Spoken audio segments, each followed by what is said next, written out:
여러분 안녕하십니까? 뉴스데스크 제주를 시작하겠습니다. 오영훈 도지사가 오늘 열린 시민사회단체와의 간담회에서 앞으로 제주 제2공항 문제와 관련해 제주도에 시간이 올 것이라며 그때가 되면 도민 의견을 반영하겠다고 밝혔습니다. 또 행정체제 개편에 대해서는 특정 형태를 염두에 두고 있지는 않다고 말했습니다. 권혁태 기자입니다. 민선 8기 출범 이후 8개월 만에 오영훈 제주도지사와 시민사회단체 대표들이 한자리에 마주 앉았습니다. 저희 도정과 공공기관에 대한 감시 또 견제를 해주면서 우리 지역사회가 좀 더 건강하게 나아갈 수 있는 토대를 마련해주고 있다고 생각합니다. 제2공항 문제와 관련해 시민단체들은 제주도가 적극적으로 의견을 제시하라고 요구했습니다. 환경부의 전략 환경영향평가서 공개와 갈등조정협의회 구성, 중점평가사업 대상 지정을 요구하라는 겁니다. 이에 대해 오영훈 지사는 공감한다면서 향후 절차에서 시민사회단체와 도민 의견을 수렴해 반영하겠다고 밝혔습니다. 국토부가 기본계획을 고시하면 제주도의 의견을 묻는 절차가 있고 제2공항 환경영향평가가 진행되면 제주도의 시간이 될 것이라는 것입니다. 오영훈 지사는 현 제주공항을 확충하자는 제안은 내부적으로 검토해보겠다고 말했지만 제2공항 자체에 대한 찬반 입장은 밝히지 않았습니다. 이 공항 관련해서 아무래도 어쨌든 지사님의 입장 내지는 군사 기지에 대한 어떤 그런 명확한 입장 표명이 있었으면 했는데 사실은 조금은 원론적인 답변에 그치는 그런 수준이었습니다. 오 지사는 행정체제 개편은 특정 형태를 염두에 두고 있지 않다며 도민의 의견을 따르겠다고 밝혔고 국제자유도시 비전은 시대에 맞게 새롭게 정립해야 한다고 말했습니다. 지난 2016년 이후 7년 만에 열린 시민단체와의 간담회는 원희룡 전 지사 시절과 달리 비공개로 진행돼 투명한 행정과 소통이라는 취지가 퇴색했다는 지적도 나오고 있습니다. MBC 뉴스 권혁태입니다. 제주 지역의 소비자 물가 상승률이 10개월 연속 5%가 넘는 고공행진을 이어가고 있습니다. 특히 전기와 가스 등 에너지 요금이 치솟으면서 서민들의 부담이 커지고 있습니다. 이따금 기자입니다. 아침 6시부터 밤 12시까지 문을 여는 헬스장. 1월 전기요금은 64만 원으로 지난해 1월보다 30% 이상 올랐습니다.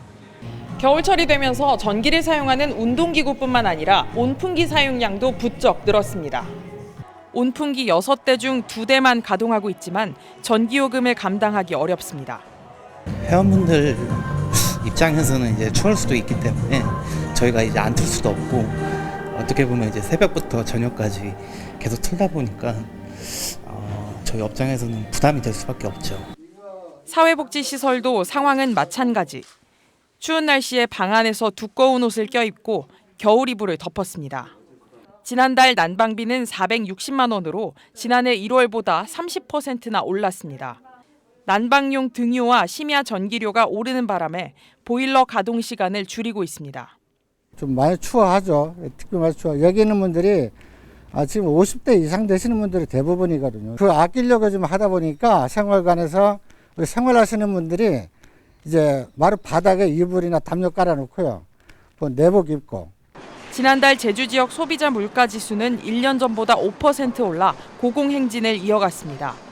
전기요금과 도시가스, 등유 등 에너지 요금이 30% 가까이 오르면서 상승세를 주도했습니다.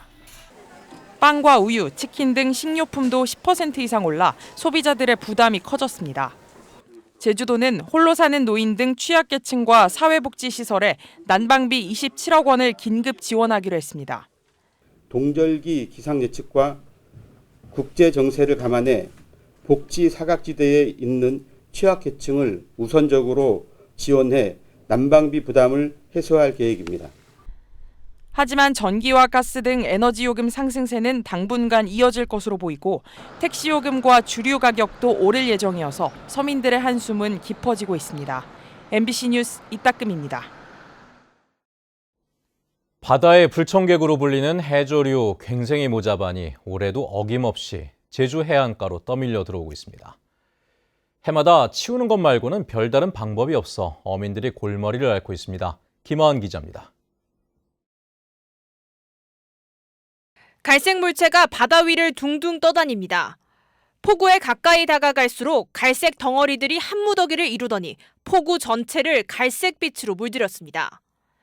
바다의 불청객, 괭생이 모자반입니다.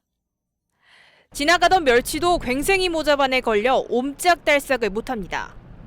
물질하는 해녀들에겐 생명의 위협이 되기도 합니다. 그 물속에 들어갔다가 올라올 때는 막 목에도 걸리고 또 캄캄하고 또 그 이 모자반이 너무 질겨가지고 또 뜯어지지도 않아. 수면 아래의 모습은 어떨까? 괭생이 모자반이 이리저리 뒤엉켜 한치 앞을 내다보기가 힘듭니다.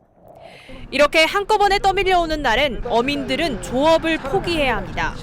배를 나가고 싶어도 이 스크류에 걸려가지고 모자반이 나갈 수가 없어요. 되면은 이런 데는 이 포기해가지고 그냥 쉴 수밖에 없어요. 해안가로 괭생이 모자반이 밀려 들어오면서 악취를 풍기고 있는데요. 이렇게 쓰레기도 뒤엉키면서 해안 경관까지 해치고 있습니다. 괭생이 모자반은 중국 연안에서 해류와 바람을 타고 제주 서쪽 연안까지 밀려왔습니다. 작년 11월부터 중국 바레만과 그 상동방도 연안에서 관측된 것들이 지금 이제 올 겨울 동안 굉장히 북서풍이 강하고 차가운 그 공기가 많이 북쪽 북서쪽에서 내려왔는데 그 공기 흐름을 타고 강풍과 조류 등 기상 상황에 따라 매년 유입량이 달라지다 보니 수거 외에 뾰족한 대비책도 없습니다. 지난 2021년에는 1만 톤 가까이 수거됐지만 지난해는 유입량이 400여 톤에 불과했습니다. 제주도와 국립수산과학원은 기상 등 변수가 많은 만큼 괭생이 모자반 유입 현황을 실시간으로 파악해 수거 작업에 나서겠다고 밝혔습니다. MBC 뉴스 김하은입니다. 최근 만장굴에서 발생한 낙석 사고가 한파와 관련이 있다는 안전 진단 결과가 나왔습니다. 제주도는 동굴 천장과 벽에서 흘러나온 물이 얼면서 부피가 팽창해 이완을 가속화시켰거나 이미 낙석으로 존재하던 돌 조각이 고드름의 탈락 충격으로 떨어졌을 가능성이 있다는 전문가의 진단 결과를 공개했습니다.